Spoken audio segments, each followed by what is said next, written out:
বাংলাদেশকে কে প্রথম স্বীকৃতি দিয়েছে, ভারত নাকি ভুটান? এটি নিয়ে কিন্তু প্রায় কনফিউশন হয়। তো চলুন সরাসরি উইকিপিডিয়া থেকে দেখে নিই কে প্রথমে বাংলাদেশকে স্বীকৃতি দিয়েছে।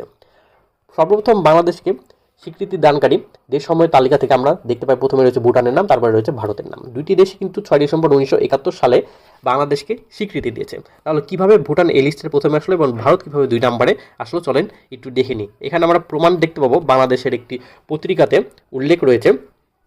সেই পত্রিকাতে স্পষ্টভাবে বলা হয়েছে যে সর্বপ্রথম ভুটান স্বীকৃতি প্রদান করে। ভুটান ও ভারত উভয় দেশই বাংলাদেশকে 1971 সালে 6 ডিসেম্বর স্বীকৃতি দিয়েছিল, তবে ভারতের কয়েক ঘন্টা আগে ভুটানের স্বীকৃতি দিয়ে তার বার্তা পাঠায়। অর্থাৎ ভারত কয়েক ঘন্টা পরে কিন্তু স্বীকৃতি দিয়ে দ্বিতীয় অবস্থানে আসে, সেই একই দিনে স্বীকৃতি দেওয়ার সত্ত্বেও।